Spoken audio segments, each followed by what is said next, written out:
Welcome to WCBN Sports, broadcast of Michigan men's basketball. I'm Emily Herrard here with Nick Hornberg as the Michigan Wolverines take on Nebraska here at Chrysler Center. We're about to tip off your starting lineups for the day. Michigan, we have Xavier Simpson, Jordan Poole, Isaiah Livers in for Charles Matthews, Iggy Brazdeikis, and John Teske.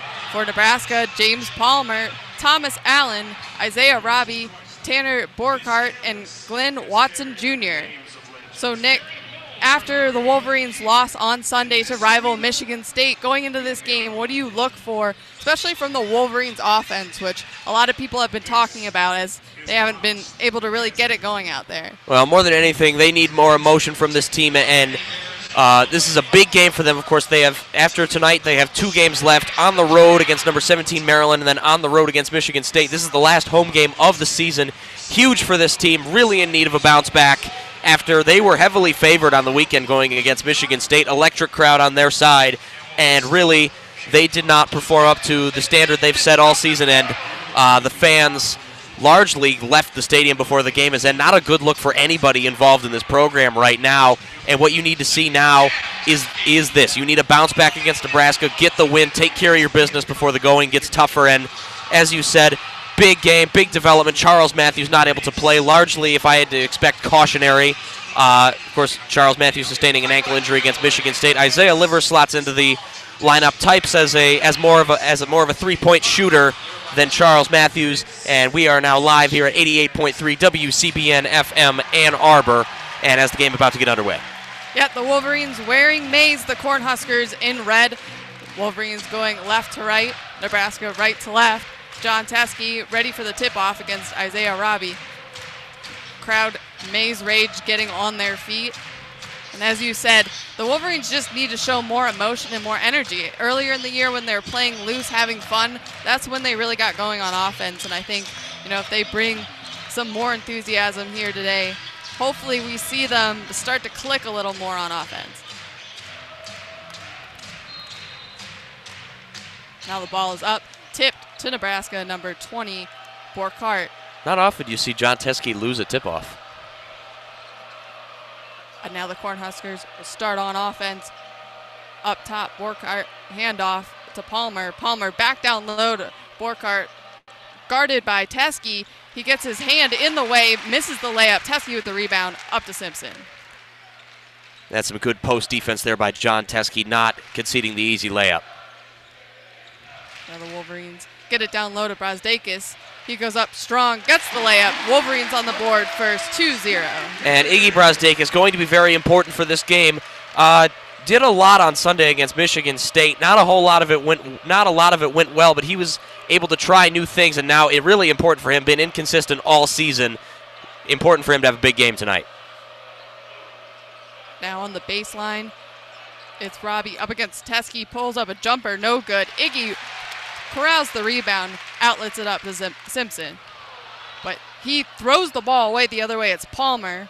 Palmer pushing in transition against Livers into the paint. His layup's blocked by Livers the other way, the Wolverines. Michigan really struggling with turnovers and in transition off those turnovers on Sunday. Simpson, good idea trying to play the overhead pass to John Teske on the break, but excellent defensive play there by Palmer, and Nebraska able to capitalize, but Michigan, good defense in transition. Simpson gets a screen from Teske, gives it to Iggy, who tries to pass it down low to Teske. It's going to be a jump ball. Good job by Robbie to get in there and get his hands on the ball. Otherwise, it would have been an easy 2 points for Teske. And that was a quick whistle by the referee there. Really, Teske really only had his hands on the ball, fighting for that by about, I would say, only a second. So now the Wolverines will have it out of bounds on their baseline. Simpson gets it into Livers. 6 seconds on the shot clock. 5, 4. Livers guarded well by Palmer. Puts up a 3. Drains it in his face. Wolverines up 5-0. And that's really where Michigan needs to shine tonight. On Sunday, they really struggled creating points out of nothing. Excellent work there by Isaiah Livers. Usually catch and shoot there. Not even really getting a lot of space, but just getting that shot up and getting it to fall. Now the other way, Nebraska. Watson gets a screen. Goes up top to Borkart. Handoff. Now into the corner to Palmer. Palmer pump fake 3, drives to the basket, hands it off to Borkart. He gets easy layup from the right block.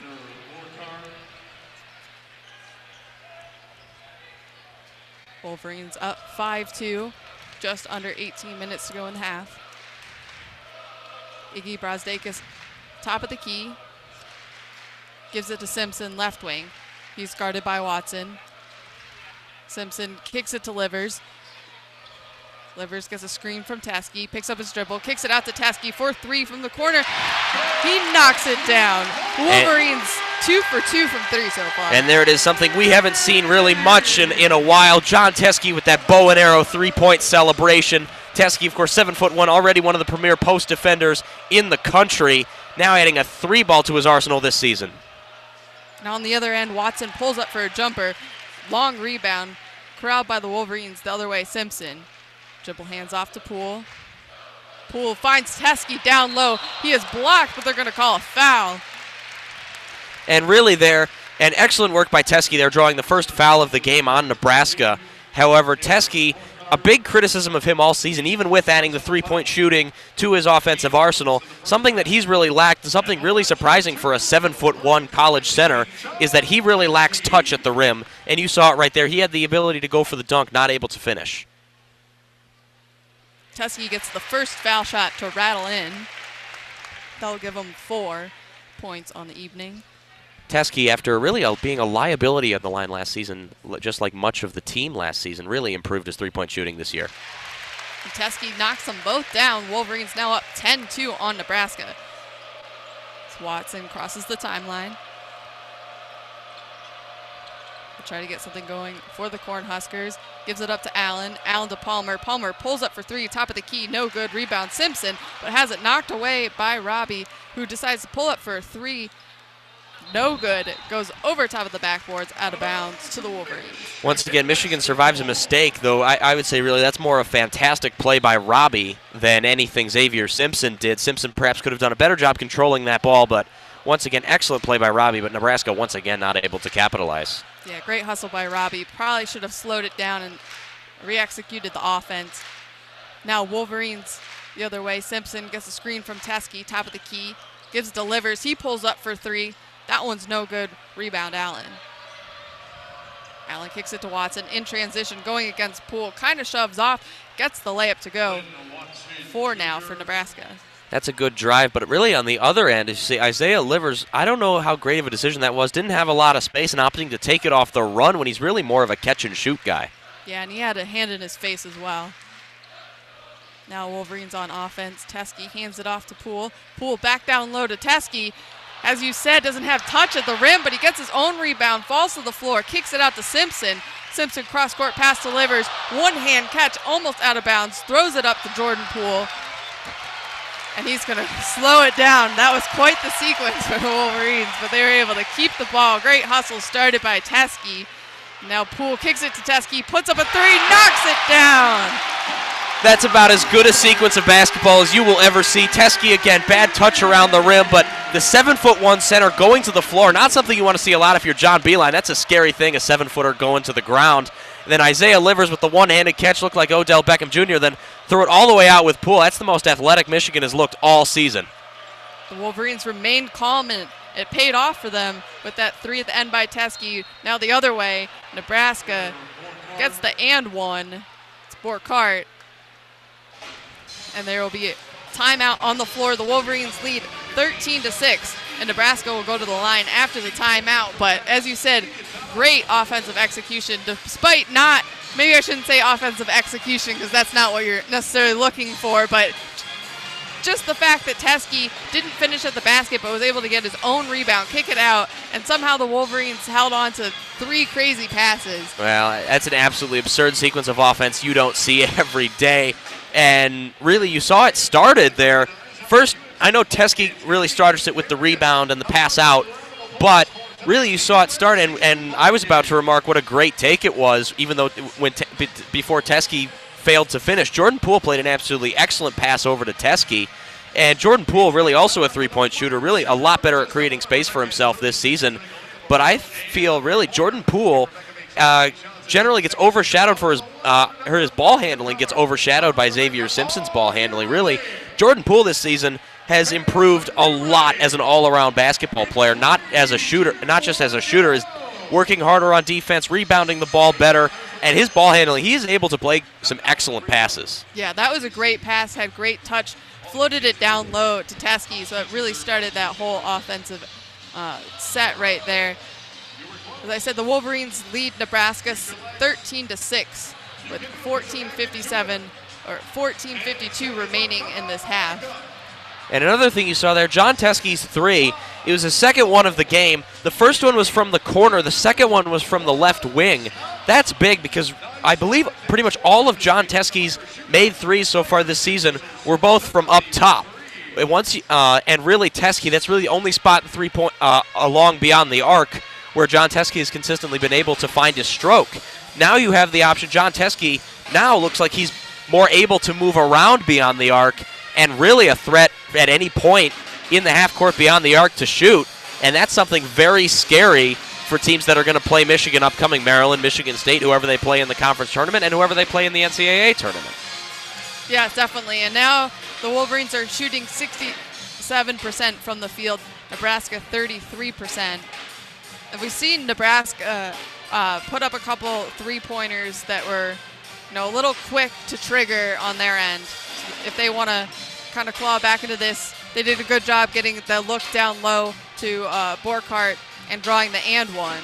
Well, Borkhardt's really been their only option so far. Watson with that solo bucket was one thing that stood out, but really Borkhardt, 4 of their 6 points and 1/3 of their attempts more than any other player, and it's something that Nebraska doesn't really seem to have a lot of options. They got a bit fortunate getting Brazdeikis got a bit lost on Borkhardt and Teskey having to rush over to meet him and taking that foul. And, of course, coming out of this timeout, most likely John Teskey will be on the bench due to John Beeline's well-known auto bench rule. But it's something really Nebraska so far really needs to create more options to score on offense, and it looks like Borkhardt's the only one. Yeah, and you're right. Teskey will be sitting on the bench now. Colin Castleton will check in for the Wolverines, and Beeline does receive criticism sometimes with his automatic substitution when players get in foul trouble. Now Borkhardt hits his and one. It's 13-7. Michigan now the other way. Simpson gives it up to Poole, who crosses the timeline. Back to Simpson. He's guarded by Watson. Poole now top of the key, 20 seconds on the shot clock. Castleton up top.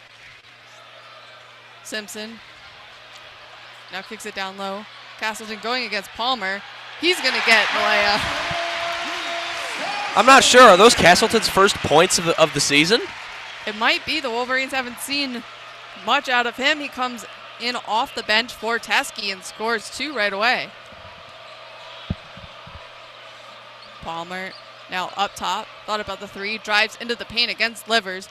Good hands by Livers. He is able to get the rebound, now gives it up to Simpson. I think Isaiah Livers with that bobbled rebound, I think he's doing it on purpose at this point. Just to show you how good he can catch the ball. Now pump fake, Palmer, pass Palmer, pulls up for the jumper, that rattles in and out. Rebound to Nebraska. And that's not really a move you see Isaiah Livers take a lot. Not really known as a mid-range shooter. Now Borkhardt is down in the paint trying to get a loose ball, and he's able to call a timeout. 30-second timeout for Nebraska.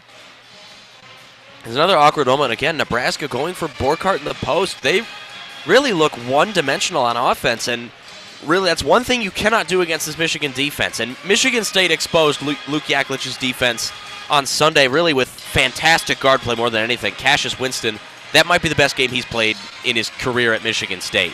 But now it looks like Nebraska's only option so far is just to attack the paint, and they're doing a pretty good job of making Brazdeikis move, getting him lost a little bit. And of course, they were really having trouble getting in there with John Teskey on the floor, as I said, one of the premier rim protectors in the country. But even there, good positioning by Castleton and Livers. And it's going to be a struggle all night for Nebraska if their only option is Borkhardt in the post. So now Nebraska will have 18 seconds on the shot clock. Baseline out of bounds. It's Watson to trigger. He gets it in to Robbie. Handoff. Back to Watson, up top, guarded by Brazdakis. Pulls up for the jumper. Hand in his face, no good. Rebound Simpson. And to clarify, that was Colin Castleton's 7th and 8th points of the season. All right. So he has produced some for the Wolverines as Simpson with his hook shot. He gets it to go. That's beautiful. I love it. One of the best looking hook shots around. He gets it up over Robbie, drops it in for 2. Wolverines up 10. 13 minutes remaining in the half. Borcott up top, gives it to Watson. Watson bounce pass down low to him. Then it's stripped away by Jordan Poole. Poole up the court to Iggy. Iggy pump fake, pulls up. No good. Jumper. The rebound is corralled by Robbie. Now Watson will slow it down up top. 20 seconds on the shot clock. Gives it up to Robbie. Robbie back up top. Borcart. Now up top, Allen. 9 seconds on the shot clock. He gets a screen, now guarded by Castleton. Pulls up for 3. That one rattles in and out. Rebound Simpson. Simpson slows it up, gives it up top to Poole. Back to Simpson. Now Poole floats it down low to Castleton. Double in the paint. He's able to put it up. Oh, he's doubled. Fantastic take by Colin Castleton. It'll be very interesting to see if he has a role in this team going forward. Now 4 quick points, including that one against being double marked in the post. And an excellent entry pass there by Jordan Poole as well. Now Wolverines up 19-7. Borcart passes it down low to Harris. Now up top, Allen. Allen kicks it out to Robbie. Robbie driving against Poole, some contact, and he gets the layup. But they're going to see if it's shot clock violation. I'm not sure. I admittedly was not really looking at the shot clock. I don't think it went down. But either way, they are going to break to review it. We'll have to see the review. I was focused in on the defense Jordan Poole was playing. I There did was a lot not of contact. I did not see the shot clock until that buzzer went off. And really, you saw it right there. Again, Robbie having to settle for the solo drive. And Nebraska really moved the ball brilliantly in that possession there, throwing the ball all around the half court and just zipping the ball around beyond the arc. Michigan's defense really struggling to keep up there. And once again, nobody there is willing to take that shot.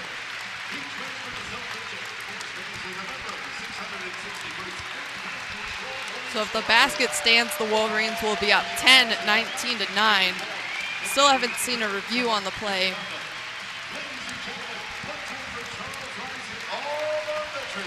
And of course, being the Jumbotron here at the Chrysler Center, otherwise preoccupied with the hero of the game. However, it looks unlikely. Generally, reviews here at Chrysler for men's basketball, unless it's at the end of the game, for example, Charles Matthews teardrop winner against Minnesota. They don't show them. They tend not to show.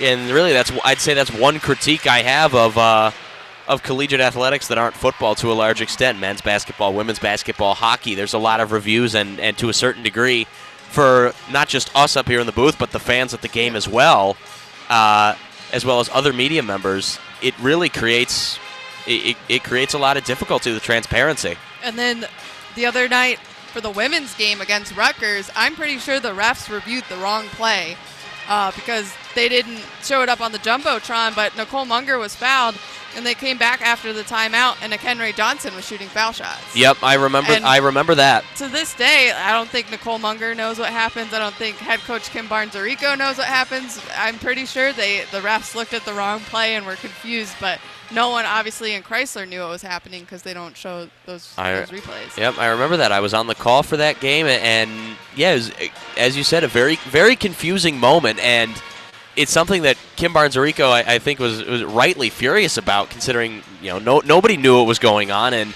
had an opportunity. Nicole Munger, the best free throw shooter on the team by a mile, pretty much automatic from the line. Yep. Of course, we will probably get into some talk on the Michigan women's basketball team at halftime, as we will be remaining on air through halftime, and it will be interesting. But either way, Michigan able to win that game So by more than a point. By more than a point. So in hindsight, perhaps it doesn't mean all that much.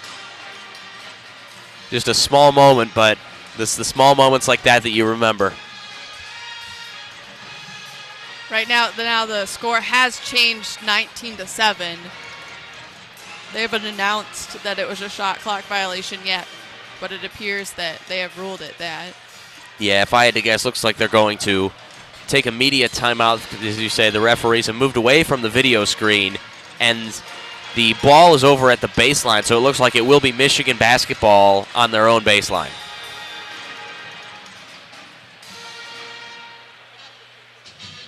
Michigan has been on a 6-0 run over the last 2:55.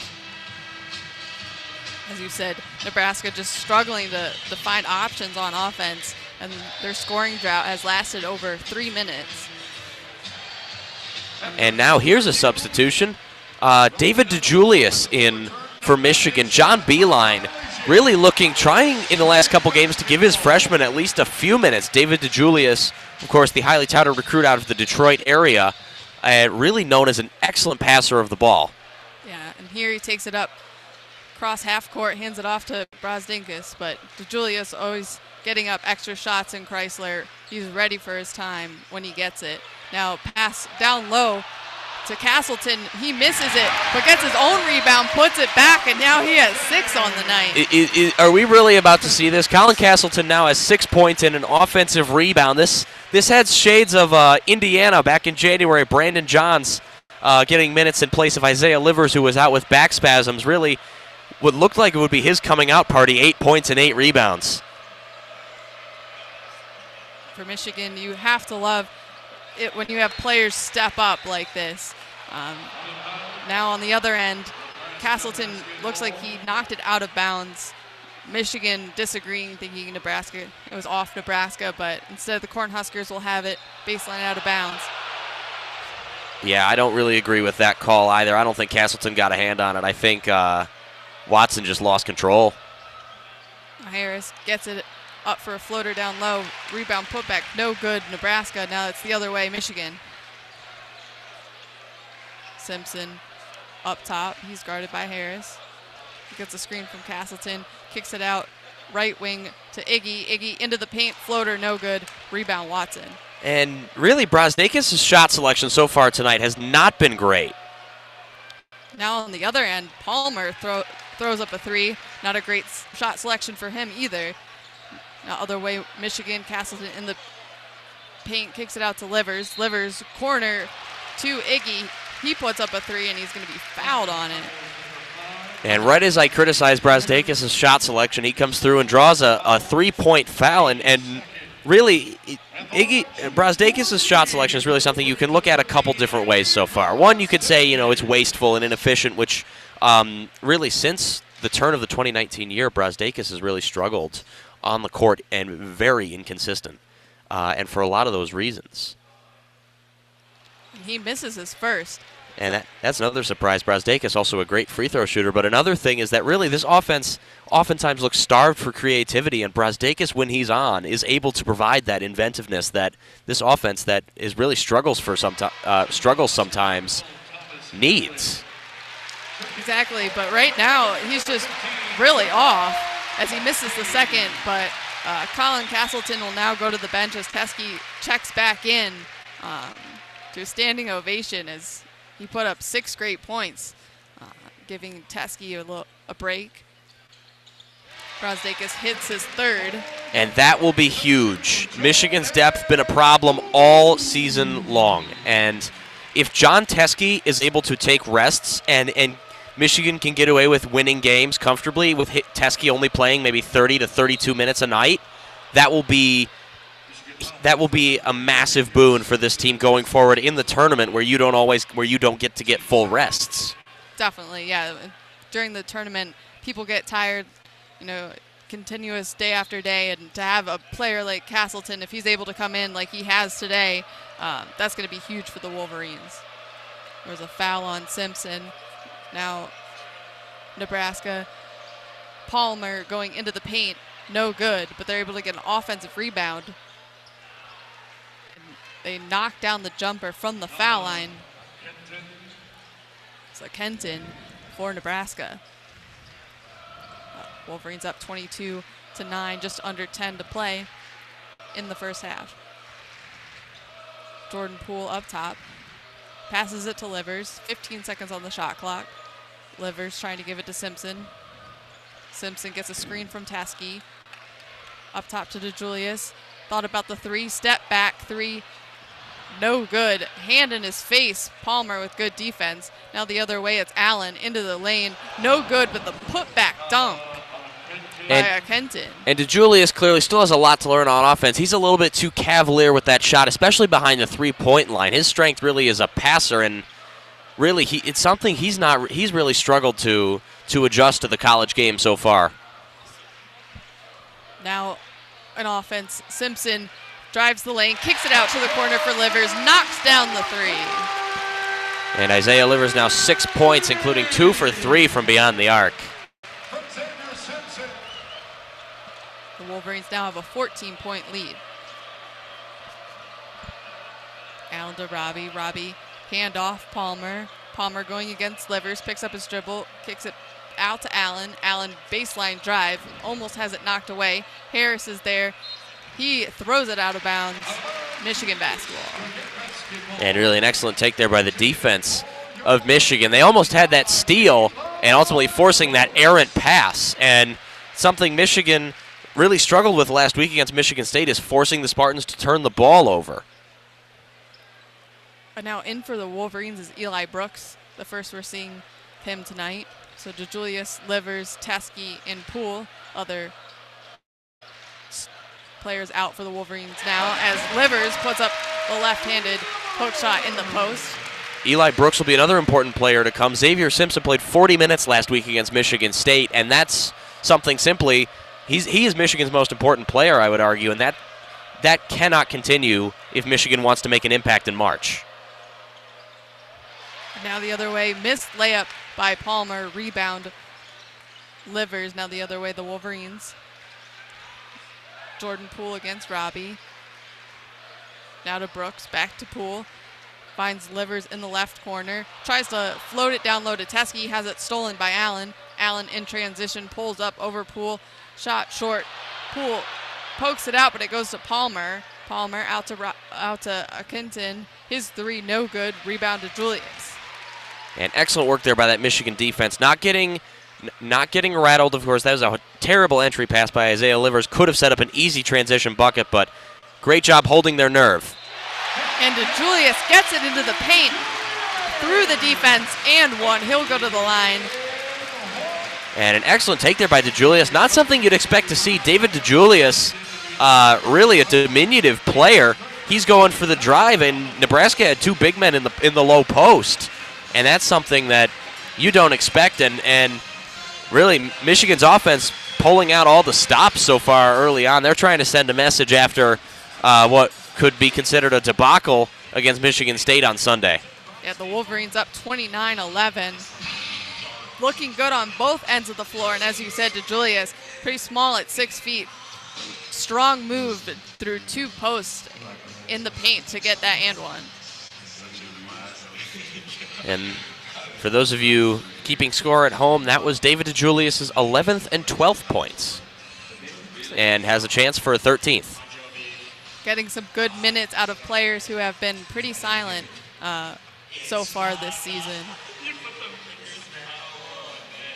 Be interesting to see if John Beilein goes back to Colin Castleton in this first half or again in the second. It'll be interesting to see. A little under 7.5 minutes left in the first half, and don't get me wrong, it may sound paradoxical, but that's the best problem John Beilein's had all season, is rolling with John Teskey. Of course, been strong so far, only has the one foul, or go with the young guy, Colin Castleton, in this game. Yeah, that is a great problem to have as head coach Beilein. Right now, leading the way, Isaiah Livers has 13, Jordan Poole 11, and Teskey 8 right now out on the court for the Wolverines. Yeah, just to be clear, those are minutes. Sorry. No, that's okay. Yeah, my bad. Teskey has eight points. Brosdink is back in the game. He has 3, but he has been struggling. 1 for 3 from the field, and we saw 1 for 3 from the foul line. As you said, a good foul shooter, so you know you're in a slump as a shooter. If you get to the line for 3, being fouled on a 3, your eyes usually light up, but he went to the line, missed the first, saw the frustration in him, and he missed the second. Well, Brosdakis' confidence might still be a little bit shot at the foul line from the Michigan State game on Sunday. He, of course, drew Michigan State's 7th foul in the second half to propel the Spartans into the bonus, and he had the first 1-and-1, and then he missed it. And then Michigan State went on a massive run from there and ultimately won them the game, and he might still be thinking about that, but he's got to learn how to flush that away. And, in a vacuum, he is a great foul shooter. He's not the first Canadian player to wear number 13 who was a great foul shooter, and it's something that he's going to have to stick with. And Brosdakis so far this season established himself as really a momentum player, not too dissimilar in style, of course positionally very different, but in the way that they tend to score in bunches or go cold in bunches, a bit like from the Michigan women's basketball team. Deja Church is one that comes to mind. Exactly, yeah. And now DeJulius will get a chance to put 3 on the stat sheet for him. No, that's no good. That's unlucky. In and out. So Michigan leads 18. Nebraska now on offense. Ball to Borkart, handoff to Palmer. Guarded up top by Iggy. Now to Allen, guarded by Poole. Palmer top of the key, 8 seconds. He picks up his dribble, 3 seconds on the shot clock. 1 second, again, it's going to be a second shot clock violation on the Cornhuskers. Looked like they had no awareness of the time left on the clock. Yeah, it's really hard to say in situations like that. Is that Michigan playing good defense, not allowing Nebraska to make quick decisions? And that's absolutely a part of it, but I think really a lot of it is Nebraska just not paying attention. Now Brosdakis gets into the paint, able to finish with a crafty move through the defense. And those are the kind of moves that made people in November paint Brosdakis as a one-and-done player. Obviously, a lot of that talk has quieted down as the season's gone on, hit a bit of a wall, but he can rediscover that. Again, another excellent positioning for March. Now on the other end, the crowd got excited, thought there was a Teskey block, but instead they're going to call it goaltending. I didn't think that shot was going down, but it's close enough that I don't know, there's a whole lot of complaining that can be made. So Nebraska gets 2. Wolverines up 31-13. 6 minutes in the first half. Wolverines have it stolen by Allen. Now the other way, Nebraska. Watson will pull it for 3. That's no good. Rebound, Brosdakis.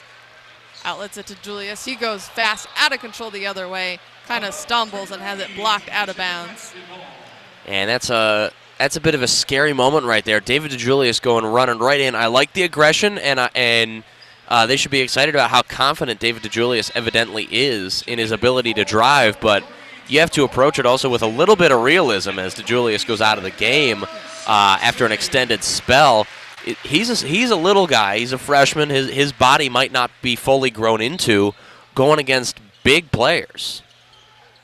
So now Simpson and Livers will come back into the game as you said, DeJulius goes back to the bench.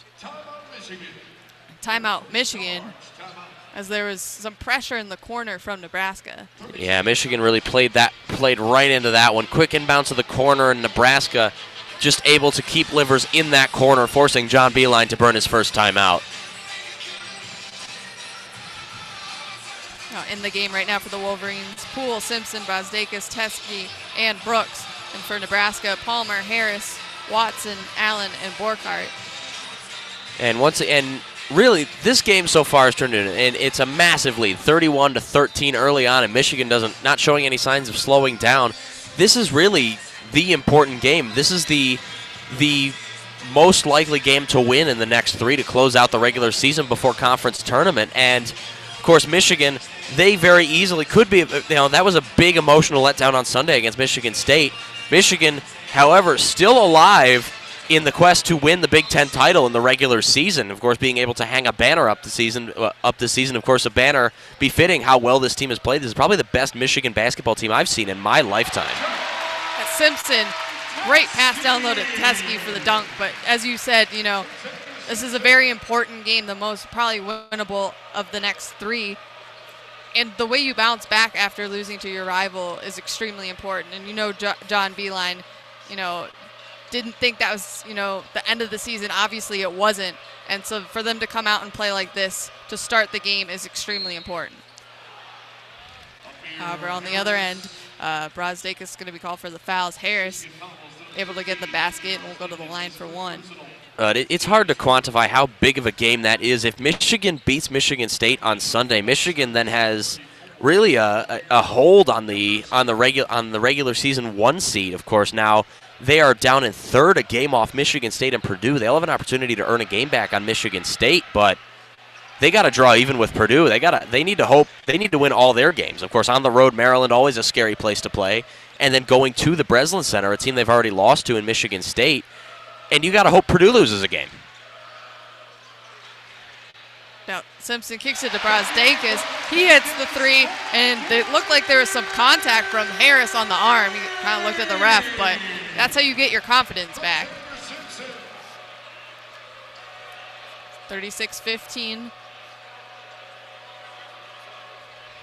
Nebraska working the ball around the perimeter. Palmer going against Brazdeikis. Kicks it back out to Harris. Harris drives, puts up the floater over Teskey. It's good.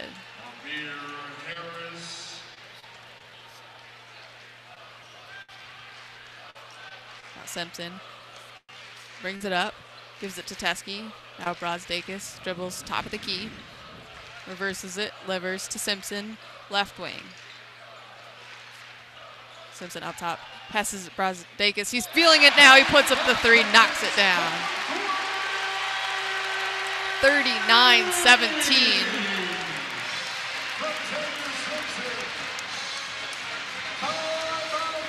And now Nebraska wants timeout. And you're listening to 88.3 WCBN FM Ann Arbor as the Michigan Wolverines take on Nebraska. They're up 39-17, just over 4 remaining in this half. And a lot really going right in this game. And as you said, just to take a moment, of course, you ID'd the station, 88.3 WCBN FM Ann Arbor. We'd like to thank all of you for listening here on air, WCBN Sports coverage of Michigan basketball and Michigan athletics at large. And we'd like to thank all of you who donated money to the station in the last 2 weeks. WCBN closed its annual fundraising period in the winter months with a tally of raising $40,000 in about 10 days. That is an absolutely fantastic haul, and of course WCBN entirely volunteer funded.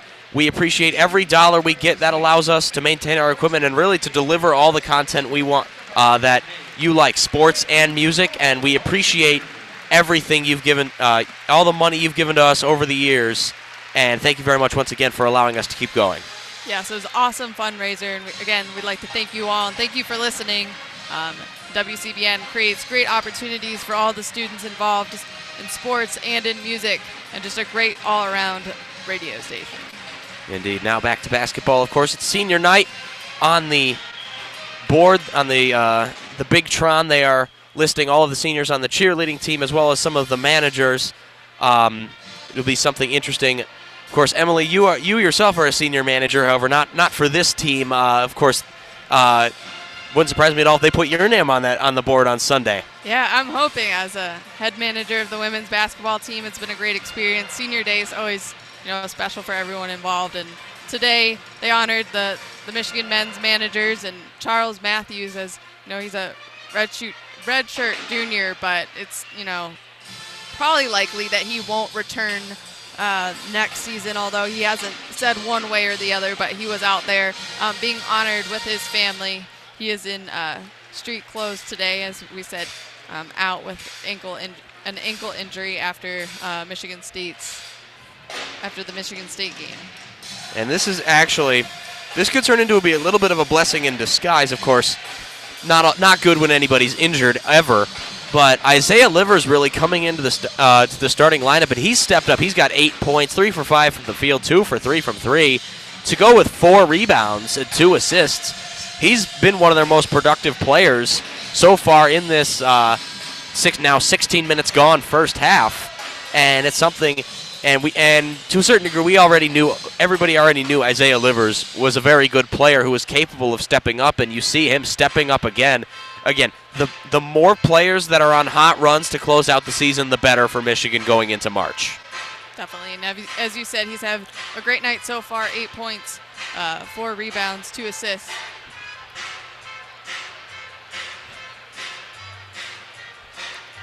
And now Nebraska with the ball with 4 minutes remaining in the half. We'll try to put up a couple more points before going into halftime. As it's Watson guarded up top by Simpson. Tries to bounce pass it down low to Robbie, but it's stolen away by Eli Brooks. Brooks the other way in transition to Simpson.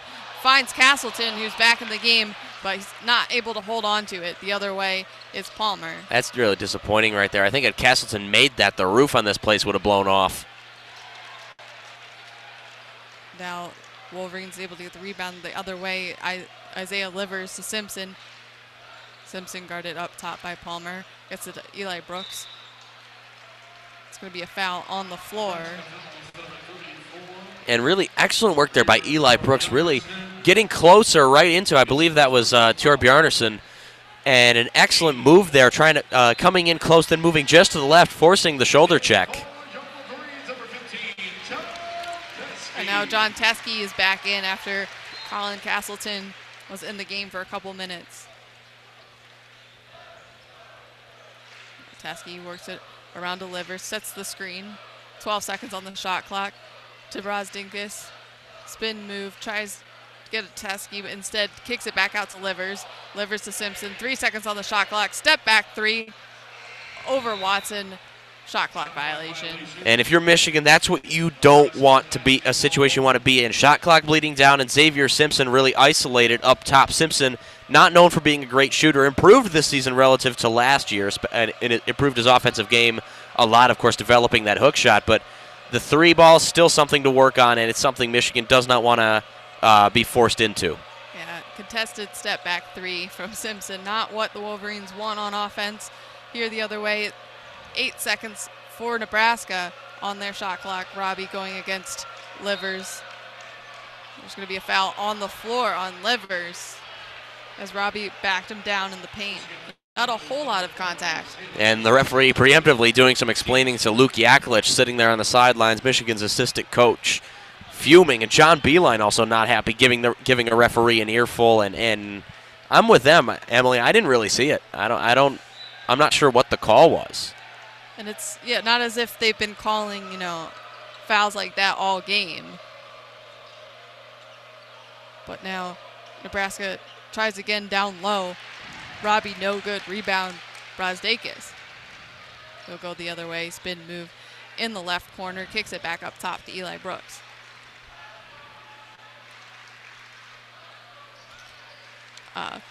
Brooks down low to Teskey. Teskey able to finish with the righty layup. And once you see there, Teskey now into double-digit points. Oh, actually, I'm wrong. That was Brosdakis. Now, Brosdakis with 13 points. Teskey with 10. Now, step back shot by Watson from the left corner. That's good. And that's what Nebraska needs to do to get back in the game. They need to make shots like that from the mid-range, create a little bit of space, and then take those chances. Now Eli Brooks gives it to Simpson. Simpson finds Teskey, tries to put up the jumper from the baseline. No good. Air ball, long rebound to Nebraska. The other way, Watson. Nebraska gets 2 as Watson Jr. knocks down the jump shot. Wolverines up 20. And Glenn Watson so far really emerging as the one Husker who can make plays. Wolverines moving the ball around on offense. Eli Brooks is going to be called for a travel. And Michigan's backup point guard there really turning a great move of athleticism, splitting two defenders into really a bad decision. Once he got into that space, he of course, really a mid-range shooter more than anything on offense, and he hasn't shot the ball well in quite a while. I think once he got into that space, normally if you're a player and you're in a situation where you can take your shot, your eyes go wide, but really he's not confident in that shot anymore. He looks for one passing out and then looks to another, and at that point the travel is an easy call. Now on the other end, Nebraska up top. Palmer is going to get a screen from Borkart. Pulls up for three over Teskey. Can't get that to fall. But rebound by Borkart. Kick out to Watson. His shot's no good. Rebound, Jordan Poole. Now Simpson is going to slowly bring it up the court. 21 seconds on the shot clock. 27 on the game clock.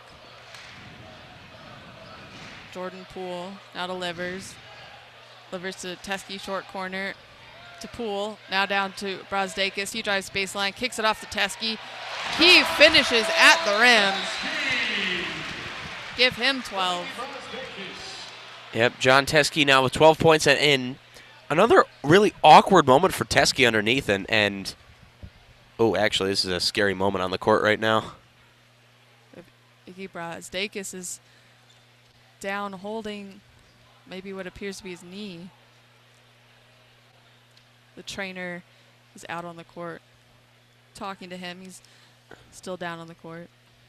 Very interesting to see there. Iggy, of course, when he goes down on the court, at first nobody notices. Looked like he tried to get up, and there he is getting up. He's still going to be hobbled, and that's potentially a very scary moment. An already thin team losing their leading scorer, as inconsistent though he may be. He'll walk off the court, though, with a little limp, and Eli Brooks will come back in the game.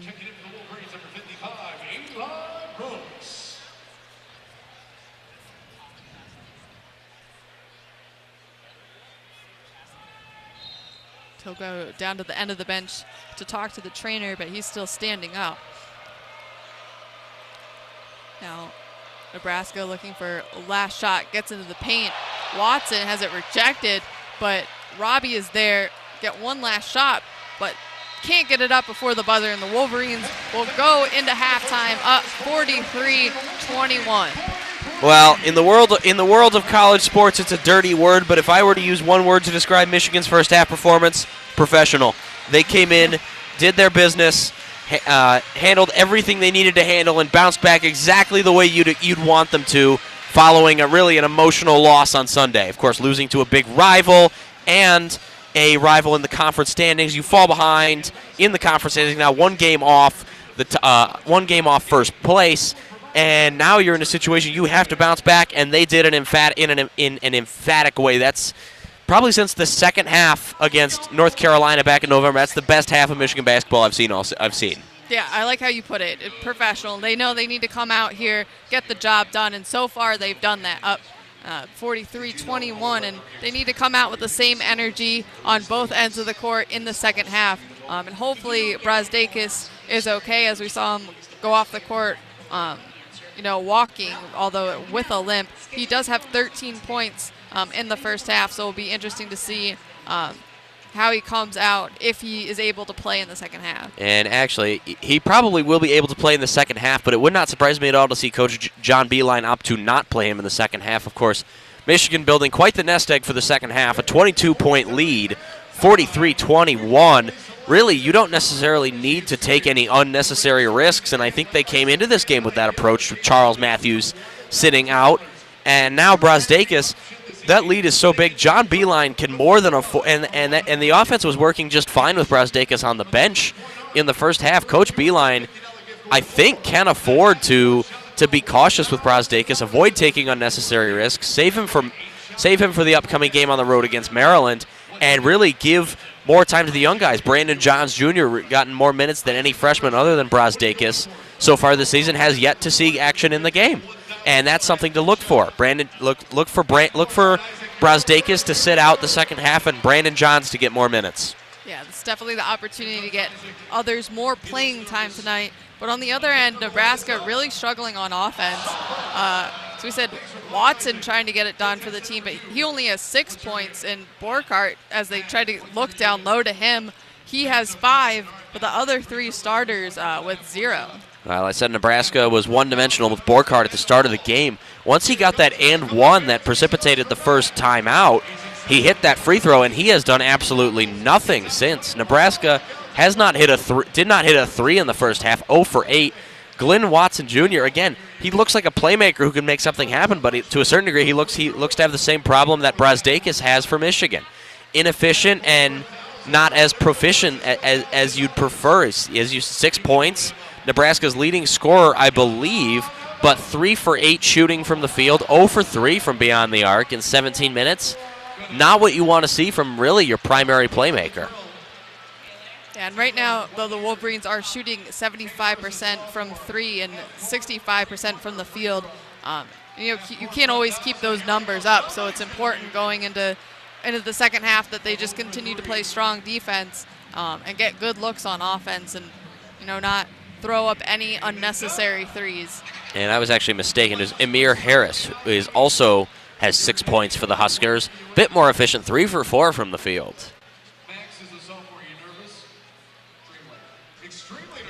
As a bit of a moment and opportunity to give a bit of a shout. WCBN member and current intern with the U of M Athletics Department, Max Brill, on the court. Looks like he's attempting to take a half-court shot. And he puts it up. Does it have the distance? It has the distance, but not the accuracy. Had 3 students on the court try to get half-court shots. None of them could. But they still get $50 to the M-Den. That's a pretty good prize for trying a half-court shot. That's a pretty good haul. Sadly, hockey sweaters at the M-Den cost run you about $125. And now really moving into halftime, of course, we will not be with you for this whole halftime. Daniel Thompson and Teddy Gutkin will come on eventually and take you through the second half. And a bit of a moment. Jim Harbaugh actually in attendance here tonight. But, Emily, we have a little bit of time. Of course, Sunday, a big game for your team, the Michigan women's basketball team, on Sunday against Wisconsin, their last game of the regular season, with an opportunity they're likely already in the WNIT, but an opportunity to break into the NCAA tournament for the second year in a row.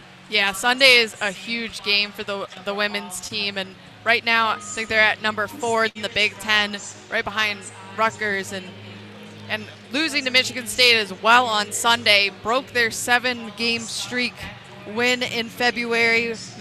Coach Kim Barnes-Arigo is calling February our month, and it really felt that way. And the team really turned things around after having a rough January. But the schedule just was rough on the team. A lot of away games, and every away game against the top Big Ten opponents. But started out February with an extremely strong win against Iowa, and it seems like every game for the women's team, a different player steps up, because they've been struggling with some injuries, with Amy Dilk being out for a couple games. Nicole Munger has been having, the ankle injury that she got against Michigan State at home. Hallie Thome has, been battling some back pain all season. So just to have like a Kenray Johnson and Kayla Robbins be able to really step it up, along with Deja Church, and just really a whole team effort throughout February. And, like the men's team, there was an obstacle on Sunday against Michigan State, but hopefully they bounce back against Wisconsin the way the men are right now against Nebraska. And really it's something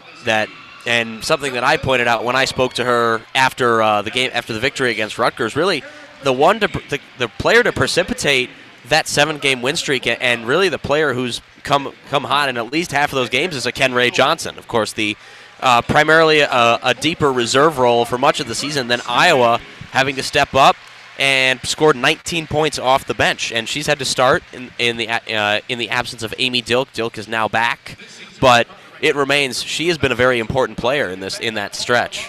Yeah, Kenray Johnson is a great, strong guard, and she's just able, to drive the basket.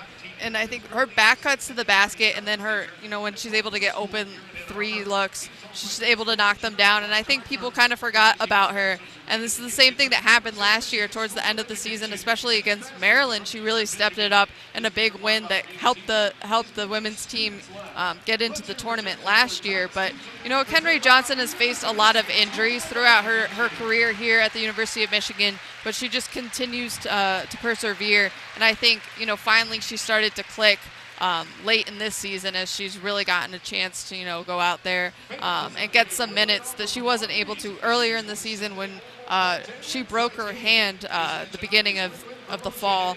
But she's really bounced back, and she's a strong contributor, obviously, especially in February. All right, and of course, very strong period for the women's basketball team. Still standing at a strong 19-10 on the season. An opportunity to get to 20 wins for the second year in a row. And really, and Kim Barnes-Arico now, member of the 150 win club, first in Michigan women's basketball history, and has an opportunity, really, as I wrote for the blog on WCBNsports.org, the Michigan women's basketball's post-Caitlin Flaherty future looks just fine. And now I will step off as Daniel Thompson will come on and deliver the second half, and Teddy Gutkin will also be on in a moment. Make sure to tune in on Sunday to WCBN's call of Michigan women's basketball, or come out to Chrysler Center to support the seniors on Senior Day. Now I'll hand it off to Teddy and Daniel for the second half of Michigan men's basketball versus Nebraska. Thanks, Emily, and thank you, Nick, for covering that first half for us. It was a really good first half for the Wolverines here at home, leading 43-21 at the half. A scary injury for Ignas Brazdeikis with about 10 seconds to go in that first half. He did walk off the court under his own power, but that was after about 10 seconds of grabbing his knee, trying to get up once and failing to do so before finally being able to walk himself off the court. We saw him watch the end of the half right behind the baseline near the team bench, doing some stretches. I would be shocked, really, if he came back into this one just because of the score right now. And I don't really think there's a reason to have him in the game right now. Michigan's up 43-21. I don't think this is a game where you want to risk the long-term health of one of your best players, especially when it looks as if this game's pretty much been sewn up at halftime. Well said, Teddy, who I don't believe I've formally introduced yet to this broadcast, so thank you for getting that in. Yeah, it's going to be hard to read much into whether or not Ignas Brazdeikis does play again. I mean, should he re-enter this game, that'd be a sign that there is very little concern about further injury. But I don't really know, even if he was healthy, I don't think Beeline would want to put him in. Absolutely. Like, you had him down on the court for 10, 15 seconds, as he said. Do you really want to risk that, especially with Maryland and Michigan State coming up in the next two games? A couple of Wolverines who we haven't seen much today, I'm assuming will be seeing the court later today. Expect a big dose of David DeJulius and Colin Castleton, who I think you and I can both agree was the standout player in that first half. Yeah, both of those two, who usually don't get a whole lot of playing time in any given game, looked pretty good in that short amount of playing time they saw. Maybe we'll see the return of Austin Davis for the first time in a while.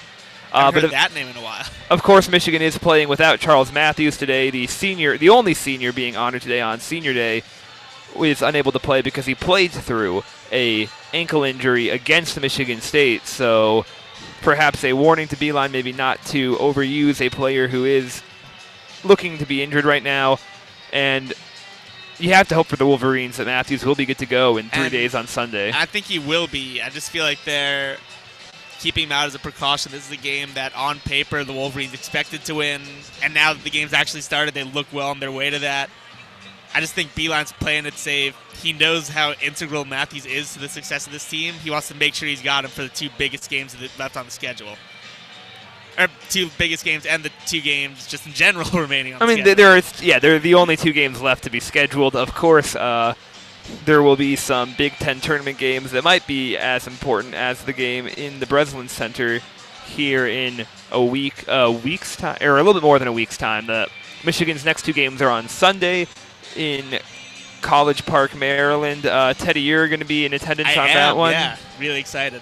And then WCBM will not be calling that one, though. We're not going to be able to send our equipment and multiple people. I'll post a little bit in the group me. I won't be able to call it, though. Yeah, going all the way out to Maryland would be a hefty task. But Lansing is a much shorter drive, and on March 9th, I want to say that is Saturday, March 9th, Michigan will conclude its 2019 regular season by playing in the Breslin Center. And big news for you, Daniel. You're actually going to be calling that, right? No, I will not be in Michigan yet at that point in time, but our own Nate Sorensen and Evan Osterly will be in the Breslin Center. To the Big Ten tournament. Yes, I will be. WCBM will be covering Michigan's entire run in the Big Ten tourney. With a win tonight, they cannot quite lock up a bye for the first 2 rounds of the Big Ten tourney quite yet. I don't mean to cut in here. I was reading on Twitter, if they hold on here, they do clinch the double bye. They do clinch. Okay, and this would be the first time in program history they've ever done it, which would be crazy. And it's a new format. I mean, it's only been around. This is the 5th season, I believe, of the double bye. That's right, because Rutgers and Maryland joined 2014. Really? I'm surprised to be able to win because losing out would at worst force a 3-way tie with Wisconsin, Maryland, and Michigan. And Michigan got the head-to-head. Who against who? You said Maryland, Michigan. If they lose out, though, they lose to Maryland. So they're 1-1 versus Maryland and 1-1 versus Wisconsin. Oh, I thought you had a third team in there. No, those would be the 3. Gotcha. Unless, it's possible that Michigan could lose out, and neither of those teams will get the 14 conference wins, or they could both, or maybe just one. And there might be different scenarios in all 3 cases. So I really am not exactly sure how that would work, but I'd be surprised if Michigan won that three-team tiebreaker. But, if you have it on good authority that Michigan would clinch with a win tonight, then there you have it. It's unlikely that will come into play, though. But Michigan, so Michigan has never had that double bye. It's only the 5th year in which that has existed. Michigan, of course, has won the Big Ten tourney twice in a row now with only the single bye, winning as an 8 seed the year prior and winning as the 5 seed, although by the time the tourney came around, most believed Michigan to be one of the top couple teams in the Big Ten anyway. So, John Beilein's teams these past couple of seasons have really come to life in March. Everybody at Michigan State calls Tom Izzo Mr. March. I think it's clear who the real Mr. March is, the state of Michigan. Beilein's been one of the best in the business when it comes to tourney time. Well, more importantly maybe is how this team can wrap up February. That's the struggle ahead, and Izzo did defeat Beilein earlier this February, just a couple of days ago here in the Chrysler Center. But that next matchup is in March in Breslin. 2 things to add to that. First of all, you have to remember it's so hard for a team to beat the same opponent twice in one season when they're at that level of caliber. But Michigan State has done the harder of the 2 feats, winning in the Chrysler Center. That is true, but Michigan won on the road last year, and they're also going to have 3 extra days of rest compared to Michigan State, so it'll give them more time to prep. It's a Michigan State team that lost the game at home to Indiana, who had 1 in 13, who had won one of its last 13 games, and they just now beat Wisconsin to win their 2nd in 14. But in a team that was in the middle of a 13-game, winning 1 out of 13 skid, they did beat Michigan State in Breslin. Ignas Brazdeikis, meanwhile, is dressed. Just took off his warm-ups. I didn't catch if he shot around or anything. I don't know if anyone saw him shooting a ball. He's taken a couple corner threes on the left wing, but I expect even if we do see him, it's not going to be for long. Still looks like he's dealing with some considerable pain, wincing as he walks around the court. Quickly, before we start the second half here, I got a couple stats to break down. Michigan shooting, they shot 65% from the field overall and 75% from 3. They were 6 for 8 from downtown. There's no other way to put this other than they were absolutely scorching from every angle of the floor, every part of the floor. Really just incredible shooting performance, and this has been a blowout that, Daniel, I'm sure this reminds you of a certain football game in September. Yeah, I called that game back in September. If you're listening to that broadcast, you might remember my father is a professor at the University of Nebraska. I grew up in Lincoln from when I was 6 to when I was 18 and left for Ann Arbor. So this is quite an important game to me personally, and once again, similar story. Not quite the great back-and-forth game I would have been hoping for, as Michigan I don't feel like your heart could take it if it was back and forth, though. Like, who would you root for? Well, obviously you don't root for anyone. As a broadcaster, I have no rooting interest, but this Nebraska team, and it could have been a really good day in the history of Nebraska athletics. Today is the final day Nebraska ever has to pay Bo Pelini. There was a certain number of months that his paycheck would be split over once he was let go in 2014, and Nebraska has missed him dearly since being let go, but this is the last day they have to pay him not to coach the Huskers. His buyout ends tonight. February was the last month. Anyway, the game is back underway, and the Huskers are out on the court looking to erase a 22-point deficit. A tall order, if you ask me. Shot is put up, and Xavier Simpson comes up with the rebound. You got Poole on the right wing. Poole stumbles to stay in bounds and finds an open Isaiah Livers, who does not connect from three. He's been having a great shooting night so far. Hits the inside of the rim on that one, and Glenn Watson has the ball again. Watson lobs up to Borkhardt, who cannot corral it. The ball sails out of bounds for a turnover. Michigan will take over. Yeah, and that's kind of been the story of the game for Nebraska. They've had open looks like that, but they just haven't been able to finish and convert on some of those easy opportunities. And that will be the 7th turnover for the Huskers, which is an okay rate when facing this Michigan defense. And they still have most of their starters out as the ball is intercepted. And an amazing reverse dunk there by the Huskers. Impressive finish there from Nana on Kenton. And that's his second highlight dunk of the night after that crazy putback with about 10 minutes remaining in the first. Indeed, one of the more athletic players on the court tonight. Impressive finish there as Nana on Kenton gets the steal and the dunk from Bolingbrook, Illinois. Isaiah Livers now connects for three after a lot of just passing around from Michigan. But lost in that Kenton dunk was the fact that Ignas Brazdeikis was the intended receiver on that pass that was taken away by him. So Brazdeikis is good to go. An encouraging sign for the Wolverines, who lead 46-23, exactly doubling Nebraska. And Kenton, though, will not go gently into that good night. Hits another three-pointer, and now it's a 20-point game. Doesn't sound all that great when you say it out loud, but he has scored 5 straight to keep the Huskers in this one. I mean, you got to start somewhere, right? You have to, and Kenton looks to be the go-to guy this first half. Jordan Poole takes a shot that is blocked, and guess who? And Kenton rebounds it. The ball is quickly turned over, though. Poole cannot keep his hands on it, and Glenn Watson now with the ball. Quickly finds Kenton shooting again, and that one's off the front of the rim. And Kenton cools down as the Wolverines bring the ball back up the court. Jordan Poole with the ball.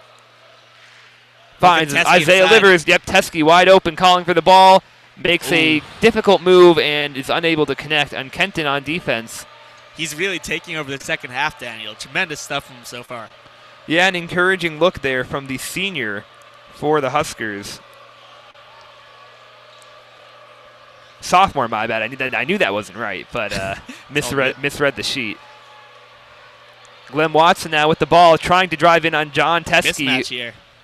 And cannot connect, with Teskey getting his hand in the face of Watson. Teskey has at least a foot of height between him and Watson.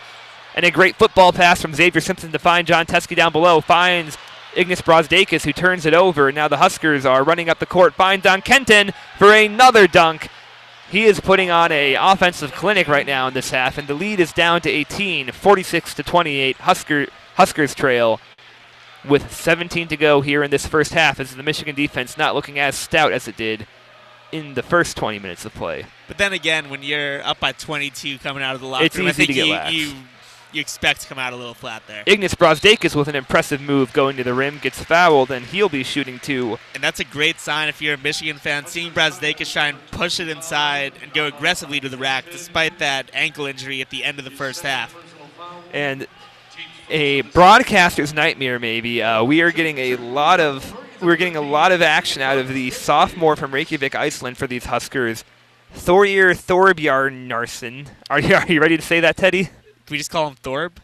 We'll try to stick. We'll call him a first name figure. He's Thorir, as we'll refer to him on the broadcast, because that is a mouthful. Ignas Brazdeikis is short on the first free throw, hitting the front of the rim. Now looking to hit the second to make this a 47-28 ball game. This one is up, and it is perfect, swishing home, and the Wolverines are back on top by 19. Glenn Watson bringing the ball up the court. And Kenton's on being guarded by Simpson right now. This could be a huge mismatch if they look his way. Thorir tries to lay it up, no good, but but it looks like but the layup is put back either way. So the Huskers. One quick note: David DeJulius has checked into the game now. He's replacing Jordan Poole. Tanner Borkart finishes at the rim. Isaiah Livers is found under the rim but cannot finish, and the Huskers are a foul call there. Huskers are slowly crawling back into this one as they now only trail by 17. A floater is no good, rebounded by DeJulius. Still a 17-point ball game. Ignas Brazdeikis steps back, fires from beyond the arc, and that rolls around the rim, not connecting for the Wolverines. He doesn't look injured at all, Daniel. Playing just like he did in the first half. Great side for Beeline and his team. Now we got Glenn Watson with the ball. Working on Teskey. Teskey going way out there. And that's not a matchup the Huskers want to see. Not at all. Glenn Watson shooting with John Teskey in his face. Xavier Simpson now bringing the ball up the court. Maybe a Teskey pick and pop three here. Looks like they're setting it up. And Teskey connects for his third three-pointer of the night, a 50-30 ball game. And that is Teskey's just tied his career high of 17 points. He's reached it against Wisconsin and Northwestern already this year. And he's done that with prime 15, position to break his career high here tonight. 15 and some change, not even a single commercial timeout yet in this half. Watson driving to the rim, an impressive move, and just parts a gap between two defenders. Watson makes us a 50-32 game. And he's really a guy that Nebraska's going to need to look to if they want to get back into this game. He's able to score from just about any area on the floor. If he gets going, Michigan may be in a little bit of trouble in the second half. Obviously, it's still an 18-point game, though. Simpson keeps the ball for this possession and finds Teskey down low, who is fouled in the act of shooting. So that'll be 2 for John Teskey. And if he hits one, that's going to be a career high for him. So in all likelihood, we're going to see a John Teskey career high for the junior on senior night. That will put us to the under 16 timeout. But here on WCBN, we have no commercial. We have no commercials. That is part of our student radio here, public radio. We will have you covered all the way through the timeout here on 88.3 FM WCBN Ann Arbor. And so that's when Brandon Johns is doing something on the Jumbotron right now. It's kind of interesting that we haven't seen him yet in this game. It looked like he was ready to break into that rotation, kind of like Livers and Poole at the end of the Big Ten season last year. Instead, Castleton's the first pick off the bench. We're seeing DeJulius get a lot of minutes. There's been a lot of Colin Castleton action as well. Austin Falco's loving it. And you would think Brandon Johns might get to see some time in response to the fact that John Teskey has not played all that much. And that's another interesting thing about Teskey already being at his career high 17 points. I mean, he's done that with a good amount of time on the bench. It'll be and Jordan Poole is trying to do his best Darth Vader impression. Not the best acting. Maybe he should stick to basketball. Yeah, I'm not sure what exactly the theme here of this intermission show is. They're doing Chewbacca impersonations right now. This is interesting. Let's put it that way. Yeah. Not exactly sure what the theme is here, but it's a good scene right now in Chrysler. Not a bad showing for the fact that spring break has already started for many. Not at all. Virtually sold out for the 15th time this year. Michigan's been one of the best fan bases in the entire Big Ten during the regular season. Well, and you'd expect with the team that's been ranked top 10 for nearly the whole year. The fans have come out and rewarded this team's play with a great atmosphere. We are a volleyball school, though. You have to remember basketball wasn't people's top choice heading into the year.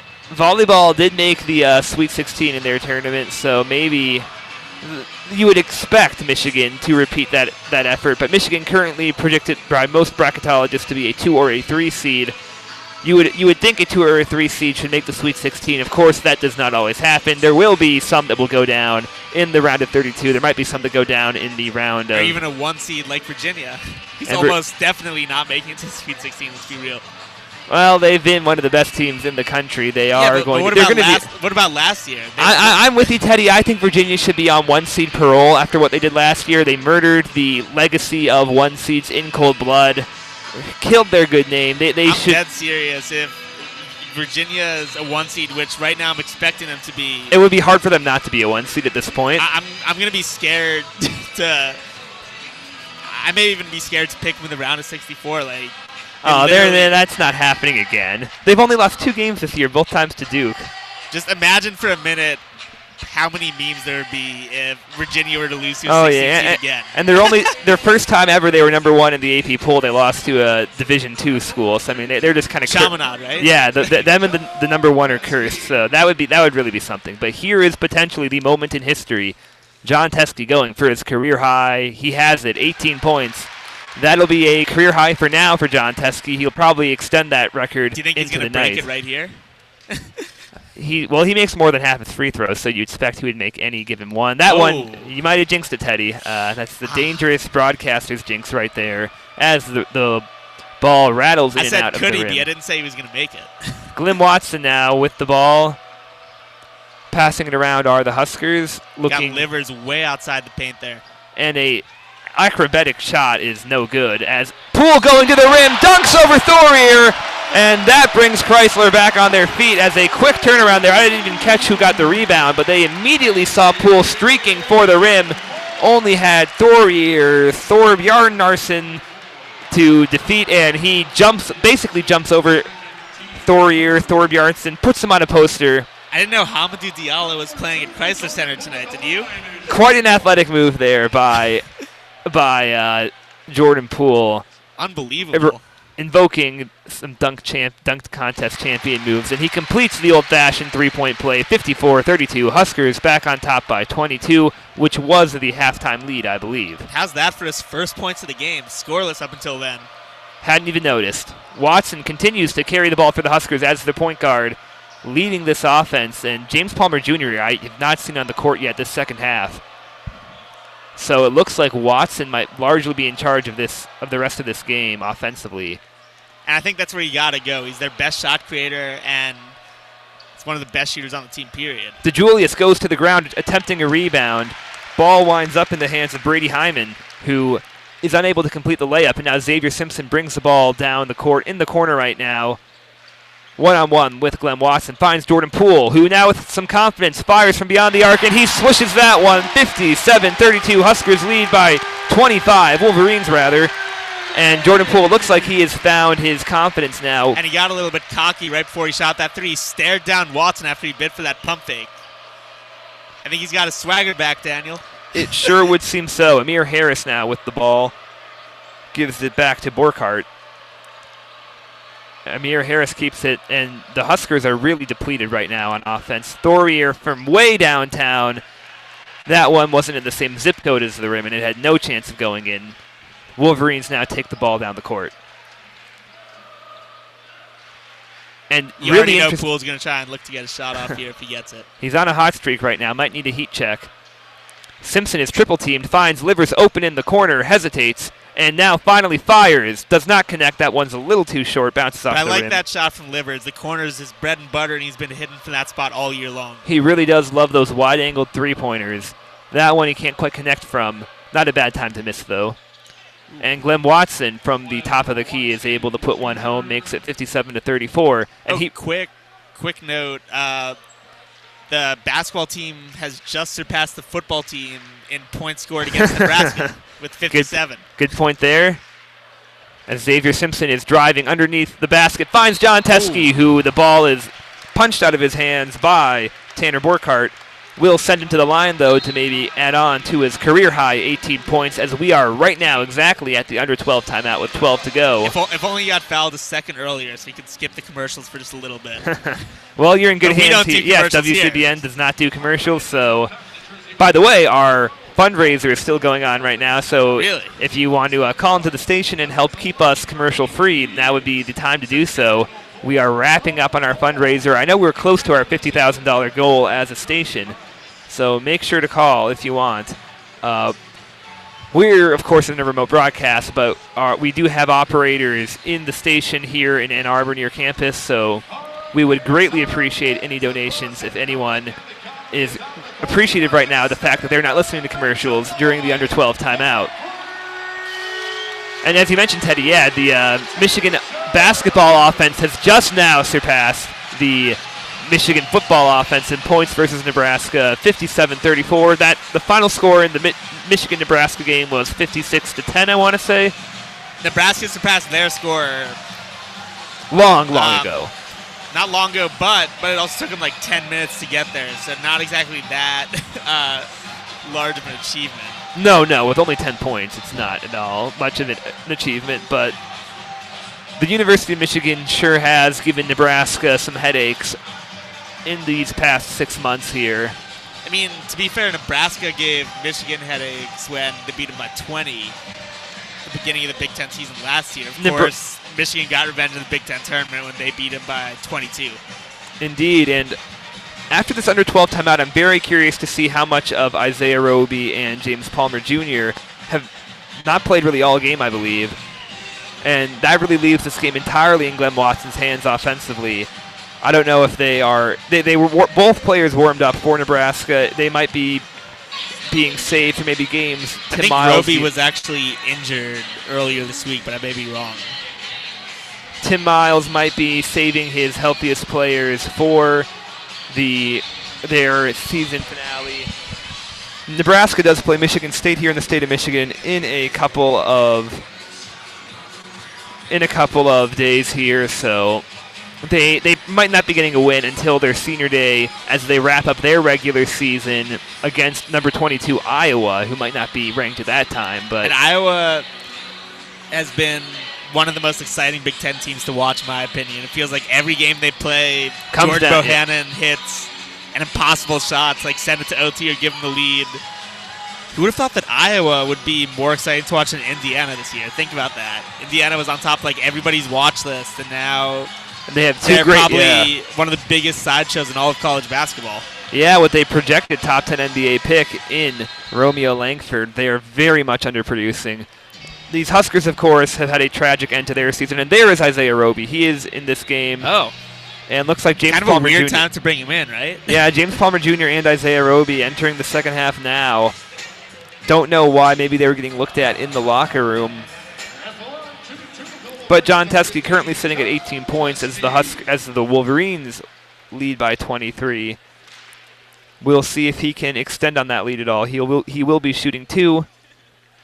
Makes the first one. Interesting note here, Michigan has committed 0 fouls in this game. Wow. They're up 4-0 right now in total fouls in the second half. Teskey now, shot rattles around the rim but decides to fall. And that is the first 20-point game of Teskey's career. And now he goes right to the bench, so that might be it from him. I was about to say, it's probably going to be all we're going to see of John Teskey. And curiously, Iggy Brasdeikis is still in, which neither of us really expected. So the trainers must have determined that injury was inconsequential, as Isaiah Roby now gets a look and just powers through Xavier Simpson, but cannot finish at the rim. He will be going to the line, it looks like here. And that's Michigan's first foul. Yeah, as I just mentioned, they had not committed any fouls so far in the second half. So now Isaiah Roby going to the line, one of Nebraska's big 3 to start the year. Roby makes the first one. This team was really relying on James Palmer Jr., Isaiah Roby, and Isaac Copeland. However, the senior unfortunately tore his ACL in Pinnacle Bank Arena on January 26th against Ohio State, and Nebraska has not looked the same since. Roby makes both free throws, though, and they really need players like him to step up and produce points. Absolutely.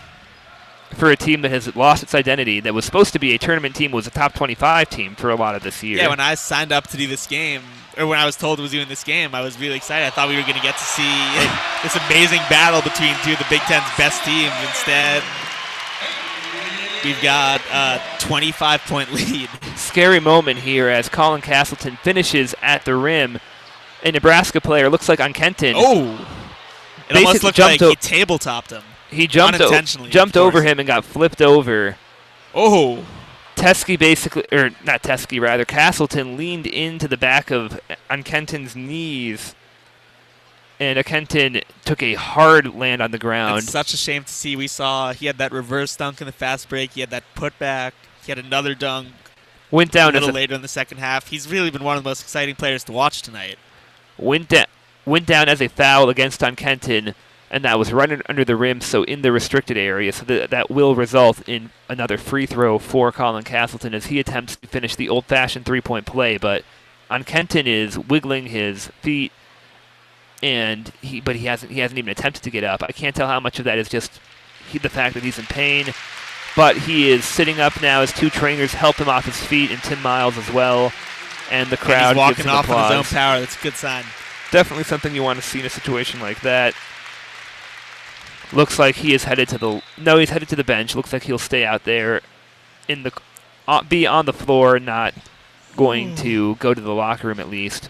As Tim Miles walks back to the bench, a coach who might not even be coaching for his job at this point. Has had a very disappointing season, and many in Lincoln are wondering if he is going to be done. I mean, when you lose one of your best players like Copeland, there's not really a whole lot you can do to replace that type of production. I'm not saying that relieves him of everything. By the way, on Kenton is walking to the locker room. I'm not saying that it relieves him of everything, but it's definitely your team's definitely going to take a hit when you lose one of the dudes who's going to be one of your biggest contributors. You don't really have depth at that position. Castleton completes the three-point play. Meanwhile, on the defensive side of the court for the Wolverines, Brady Hyman is fouled. Daniel, on the floor, though. Bring up the no team fouls. Now we've got 2 and 2 zero possessions. team fouls, and now 2 and 2 possessions. Palmer now with his first shot of the half cannot connect, and David DeJulius gets the rebound. Fast break to Castleton, who cannot complete the dunk. That is going to be a low light for Castleton in his career. Oh, man. The crowd was ready to absolutely explode on that one. And now a pass from Palmer Jr. ends up bouncing off Castleton's hand, recovered by Roby and put back for 2 points, making this a 62-40 game. As Xavier Simpson brings the ball up the court. Actually, the scoreboard operator was just really quick and beat me to it, so it's 62-38. I assume points are not added yet. Jordan Poole now with the ball, dribbling to the corner, now driving toward the rim, finds an open Ignas Brosdakis, who goes to the rim, cannot finish, and Isaiah Roby gets the rebound. Huskers looking like they're playing with new life with Roby and Palmer Jr. back in this game. Oh! And Roby found a wide open Amir Harris, who was swatted by Jordan Poole. An impressive block from behind as Poole is able to save what would have been a surefire dunk. And we've got a substitution here. Isaiah Livers is going to come back in.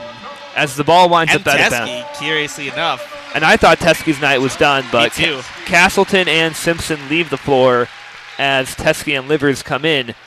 Michigan's up 24, so I think this is pretty risky. You're potentially running the risk of an injury to one of your starters with 2 huge games coming up. I don't really understand this move. Thomas Allen with some fancy dribbling finds some space and is able to knock one down from the key while being covered by Ignas Brosdakis. 62-40, Huskers hit the 40-point mark here right before we are halfway through the second half. Isaiah Livers now loses the ball and is able to keep it and flip it to John Teskey. Poole now receives the ball. No-look pass to Ignas Brosdakis, who is blocked. And we've got a whistle. Let's see what the call is. Looks like they're blowing the play dead. So ball goes out of bounds off Michigan. It will be Husker basketball with 9:48 to go in this one. Nebraska trails by 22. It'd be nothing short of a miracle if the Huskers did pull this off, but they need Michael's secret stuff from Space Jam if they want to win this. That's why they play the game. We'll see if they can get back in this one as Isaiah Roby drives to the rim and has a relatively easy finishing opportunity. Cannot put it away, though, and David DeJulius gets the rebound. I mean, we got Castleton missing a dunk. We've got Roby missing a layup. It feels like no one wants to finish inside right now. DeJulius' pass goes right off Teskey's hands, but Brosdakis finds it and puts that one home for 2 points. 64-40. Michigan lead, 9:10 to go as the Huskers are quick to move down the court, and James Palmer Jr. has the ball in his hands. To Isaiah Roby. To Thomas Allen around the three-point line looking for separation. They find it. A wide-open James Palmer Jr. sinks a three, and that makes it a 64-43 game. 8:52 to play in this one. That's the first points of the night for Palmer Jr., who has barely been a factor. And was widely believed to be a surefire NBA pick should he declare. A Big Ten Player of the Year candidate preseason. That's with a very looking like a pipe dream right now. Disappointing season so far as Palmer has not lived up to the high expectations he had coming into the year. The senior will be declaring for the NBA draft either way, but might not be a pick at all at this point. Isaiah Livers' shot is blocked by Palmer Jr. I think there was a pass to Teskey, actually. Either way, the ball ends up in Amir Harris's hands. And Tom Allen now, from the free throw line, cannot bring it home. Ignas Brazdeikis on the rebound. Plays it forward to David DeJulius, who has really come to light in this game and is really making himself a bigger part of this team's rotation. Yeah, this is going to be so big come tournament time to give Michigan that depth. And when they're in some of those tight games, they maybe have some players in foul trouble, and they're going to need some fresh legs off the bench. Poole a little bit off to the right on his three-point attempt. John Teskey with the rebound, and he's going back to the line, and in all likelihood will build on his 20-point night. Daniel, I thought we learned our lesson about not to. he has a chance to build on his career. I said in all likelihood. Didn't promise anything. Okay. No. That brings us to the under 8 timeout. 7:46 to go in this one. 21-point deficit for Nebraska to erase. That's 3 touchdowns. They can do it. Just touchdown, onside kick, touchdown, onside kick. I mean, they've only scored 43 in total at this point, so they would have to dramatically up their scoring. We'll see, though. Don't turn this one off just yet. It's the last game from the Chrysler Center, so you're going to want to hear WCBN call this one all the way through. But it's a pretty safe bet Michigan will improve to 25 wins at the end of the night. I completely agree. And I'm curious to see who plays these last 8 minutes. I feel like Beeline is a coach who tends to kind of let his players play it out. I expect to see Poole in there for sure. I'd be kind of shocked if Livers takes a seat for the rest of the game. But I think we're going to see a lot of David DeJulius and Colin Castleton for these last 6-7 minutes. I think they've proven that they belong on the floor, and I feel like in a game like this, they're going to get that extended action that they haven't had the chance to get throughout the Big Ten season so far. It will be interesting. The whole team is huddled up right now on the side of the court, so we really have no idea who's going to be coming out. John Teskey, of course, has to be out there shooting free throws. You think we have any shot at an Austin Davis sighting? It's possible. I mean, he hasn't really had much playing time at all in recent games. Was a big part of this team to start the year. Got a lot of minutes whenever Teskey needed a breather. Now I don't know when the last time he played was, but I remember him playing in the Wisconsin game, played well. It's been a while, though, since he has seen significant action. Maybe some Brandon Johns, too. He's a guy who it seems like he's on the brink of making it into the rotation, and then he disappears as quickly as he appears. Well, maybe we see a little bit of Brandon Johns. Johns is still wearing his pullover, so I'm guessing we won't see him right now. We could even see C.J. Baird towards the end of the game. Yeah, if we're lucky enough. That's when you know Michigan has really played well, when there's a C.J. Baird sighting, the former team manager turned player. And notably, the fans love him. Every time he touches the ball, everybody's just begging him to shoot. Yeah, he hit that deep three-pointer against Texas A&M game, yeah. in the Sweet 16 that was quite memorable. Or maybe we see Luke Wilson, Jack Molino's roommate from freshman orientation. That would really be digging deep into the rotation here. Looks like the typical suspects here, as 4 of the 5 starters, all 4 who were healthy tonight, are coming out. John Teskey, Ignas Brazdeikis, Jordan Poole, Xavier Simpson all come out onto the court alongside the man who I'm going to call is one of the breakout players of the night, David DeJulius. He's been absolutely sensational. Standing right next to Xavier Simpson, the two about the same height, which is saying something. 4 rebounds for him. Wow. Teskey banks the first one I told you. off the back end of the rim, and that is no good. So Teskey now with some pressure if he wants to expand on his 20-point game. Hits the back end of the rim again, but that ball is rebounded by David DeJulius. That's number 5. And Teskey might get another shot here to extend. Maybe a 3? He's had 3 so far tonight. Brazdeikis in the corner, guarded by Roby, and that one is clean. 67-43, Wolverines on top. Look at Iggy and Teskey tonight. Teskey with 20 points and 7 boards, and Iggy with 17 and 7. Tremendous night from Michigan's front court. James Palmer right now being chased by 3 different Wolverines.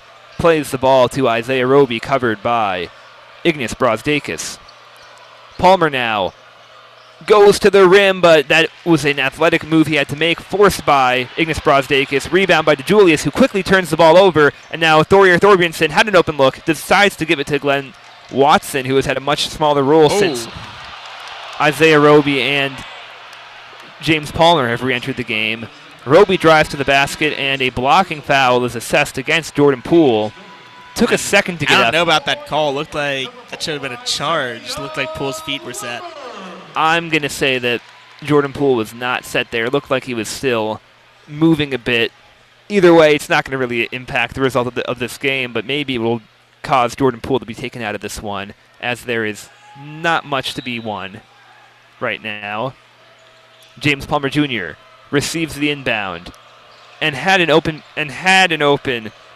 Tanner Borchardt. However, hit him in the ankle, so he had to take some time to recover. Glenn Watson, 4-3, no good. And John Teskey with the rebound.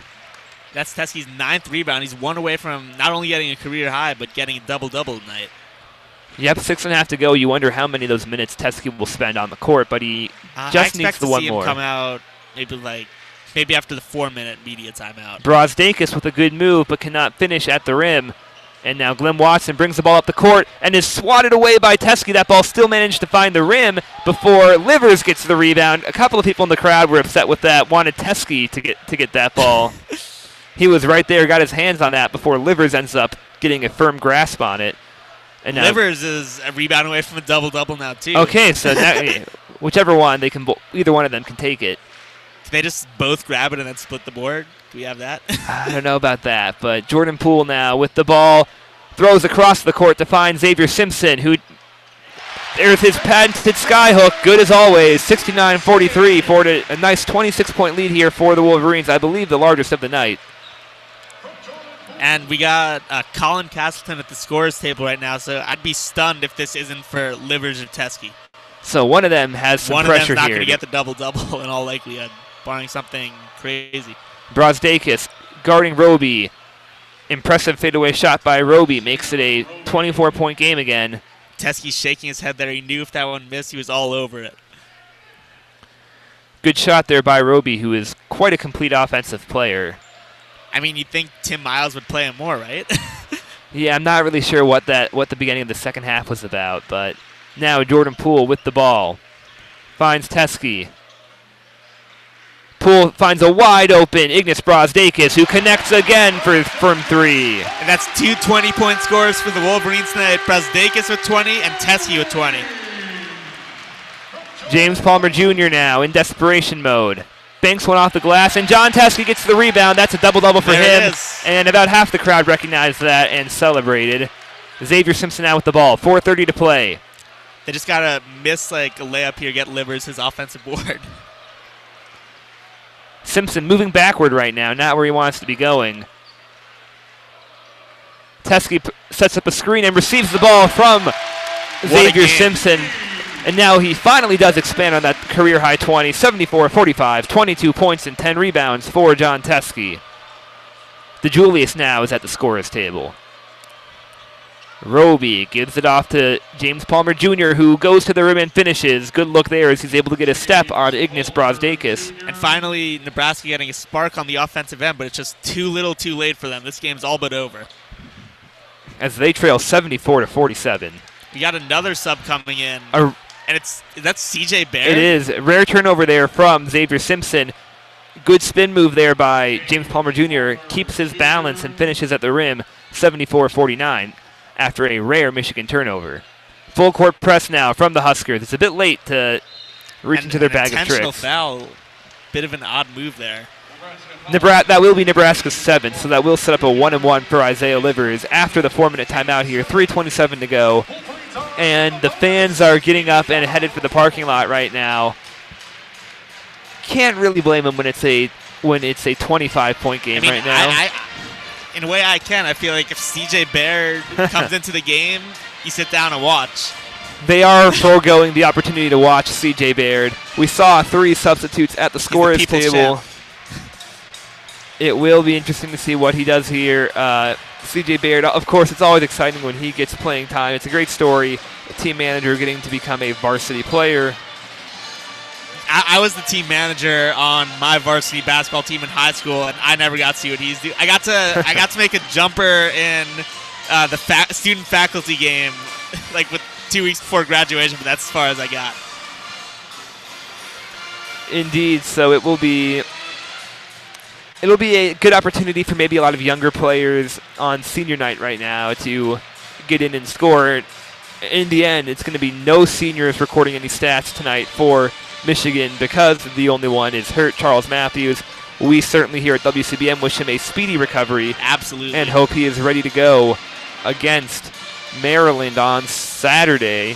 That game is on Sunday, correct, yes. If it was Saturday, I'm going to need to change my flight.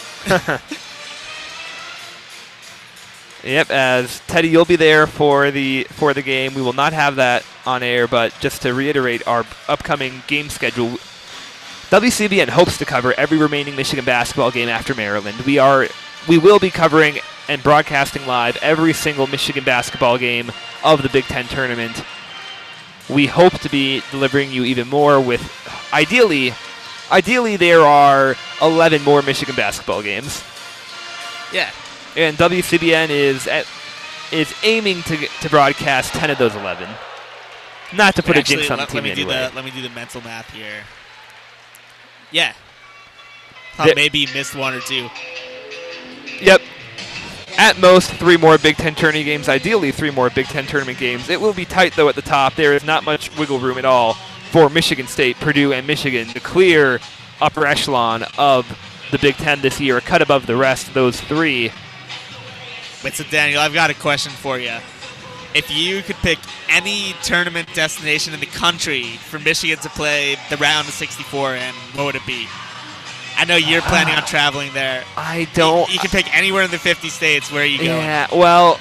Lincoln, Nebraska? Well, Lincoln, Nebraska is not a destination, but. No, I'm saying anywhere. Eligible here. They used to be in Buffalo. Now they're not in Buffalo anymore, which is disappointing. They need to put the games back in Buffalo. Buffalo is a really good team this year too. That city CJ is. Massenberg, yeah. Yeah, is very enthused with college basketball right now. They need to put games back in Buffalo. It was the Braves, right? Was their old basketball Buffalo team? Braves, yeah. They need to get the Braves back in Buffalo. I'm 100% with you there, Teddy. LA has the Lakers already. Just they don't need the Clippers. No one likes the Clippers. They're not good. It's time to move the Clippers back to Buffalo. Bring back the Braves.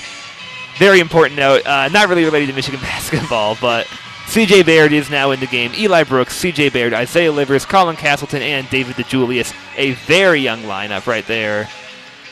All right, I'm calling it right here. Livers is going to split these free throws, and Baird's going to get a tip slam here.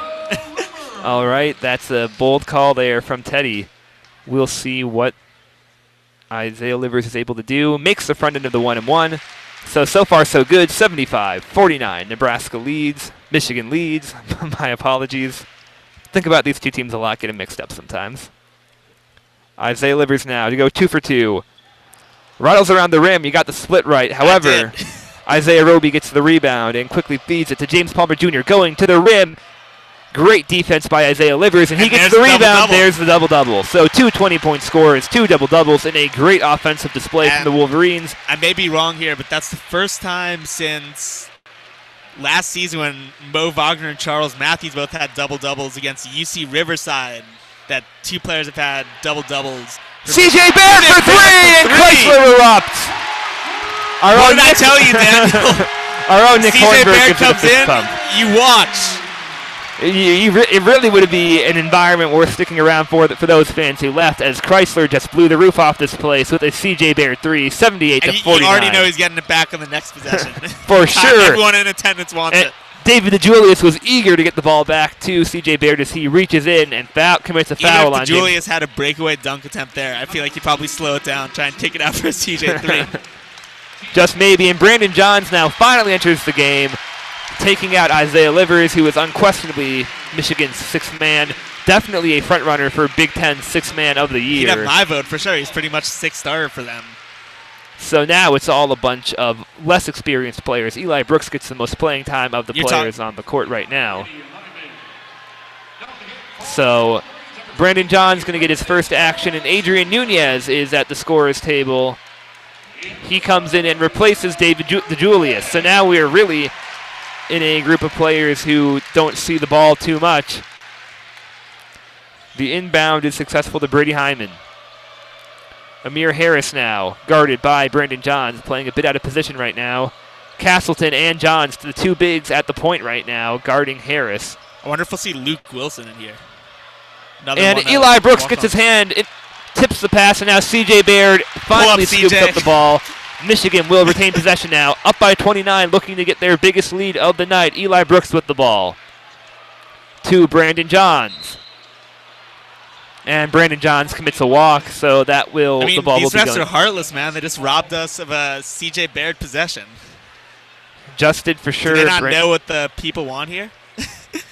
Well, their duty is to call the rules as they see them, so Nebraska now bringing the ball back up the court. Johnny Trueblood from Omaha, Nebraska. That's an awesome name.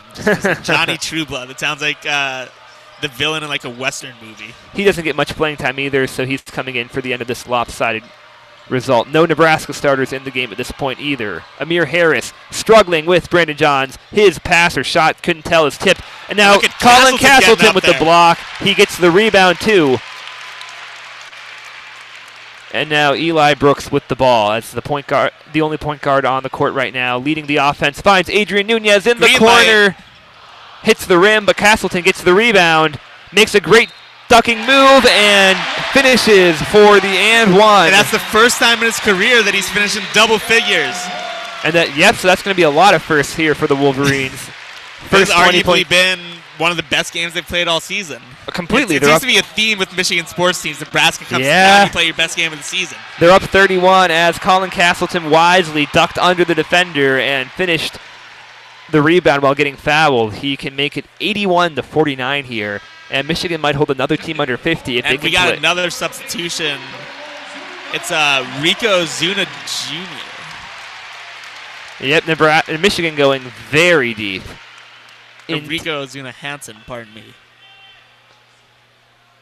That's his first playing time all year, I believe, as Castleton's free throw is no good. Actually, I met him in the South Quad Dining Hall freshman year. Good guy. Glad to hear it, as he is now gets to play in Chrysler this year for sure. Amir Harris with the ball makes a great move and is able to get 2 points. Oh, we got another sub checking in. It's my guy, Luke Wilson. Owen Wilson's brother. Of old school fame. Not to be confused with the head coach of the Los Angeles Lakers, Luke Walton. Luke Wilson, or Luke Wilson, the actor. Yeah, Owen Wilson's brother. That was the reference I was going for. Yes, I forgot that he had a brother also named Luke Wilson. But yeah, you're right. The voice of Lightning McQueen's brother. I don't know any Luke Wilson rules, really. Have you seen Old School? No. They go streaking in it, just like Michigan's about to. Well, restarting a victory streak, that's for sure. Yeah, they're going streaking. They're going to have a green hat with them. And as we already said, it'll take. Ideally, this is the start of a 12-game win streak for Michigan. You don't think Nebraska is going to score 29 points in a minute 10? I really don't, Teddy. I don't know what the quickest any college basketball team's ever scored 29 points, what time period the quickest 29 points ever came in, but I assure you it took more than 70 seconds. I'm just kidding. Yeah, this game's all but over. JP, send the Fire Elmo GIF in the group meet. You probably already have. A WCBN tradition, destroy an Elmo doll in some way or another to celebrate a Michigan victory. This one is just about over. Student section, they're basically all still here. Not too many of them have much to. Most midterms, I'd imagine, are done by now. That would be pretty lame for anyone to assign a Friday midterm. So they probably have the rest of the night to celebrate this one. The upper bowl of the student section still has a good number of students in it. The Maze Rage, as they call them, very active tonight, as always. I just want to shout out real quick, a lot of the members of the Maze Rage, this is going to be their last home game. Obviously, Michigan's last home game, their last home game. I just want to give a quick shout out to everything they do to create this amazing atmosphere at Chrysler. It's truly, I think, one of the best atmospheres in this entire school that they've helped create here. It's been a lot of great memories here in the Chrysler Center. Unfortunately, we're not able to make it officially an undefeated season at home. Did lose the one game in front of their home fans on Sunday, but only one blemish. That game, right? No, I was.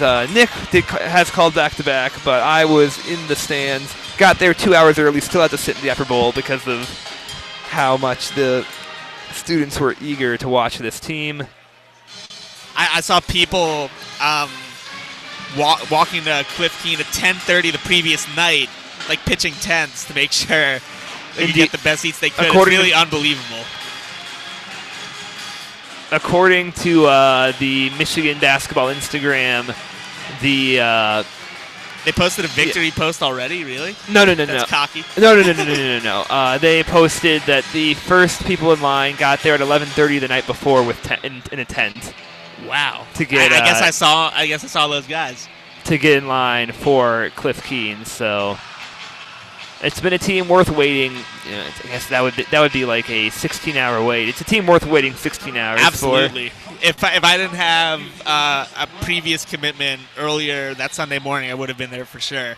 It's really one of the, if you have the chance to sit in the maze range as a Michigan student, do it. It's one of the coolest things you're ever going to do.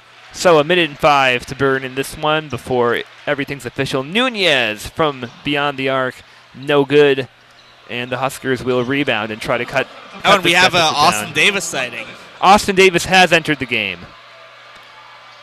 He is a likely candidate for a transfer, so this might be his last moment playing in Chrysler. Foul here coming against the Huskers. Justin Costello, the redshirt freshman out of Omaha, Nebraska, is going to shoot three here. 46.1 to go. Even if he can cut this to a 26-point game, I don't think it will matter too much. Not at all. Unless somebody has Costello on their fantasy college basketball team, this isn't really doing much. Well, Costello is unable to connect on the first one. Ball takes a trip around the rim before deciding to hop out.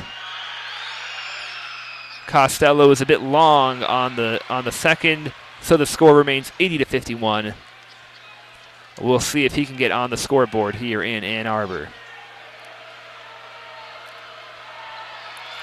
Costello's third and final free throw is good. Nothing but net. Third time's the charm. 52-80, and this game is just about done here. Nothing but just opportunities for players to get on the scoreboard, and the most obvious kickball I've seen in my life. Brady Hyman can't really stop the pass from Michigan, so instead he just kicks the ball out of the way. The most obvious kickball I've ever seen was when Ron Artest kicked the ball into the stands. All right, well, that might be a little bit more extreme. Adrian Nunez still wants to get a three-pointer on the score sheet. Can't connect, but Brandon Johns gets the rebound, and he is going to the rim, banks it off the glass, and Brandon Johns is on the scoreboard. 82-52, 32-point game, 28 seconds to go. The shot clock is on. It's about a half a second ahead of the game clock. And even with the game's outcome clearly sealed, everyone in the maze range still in attendance.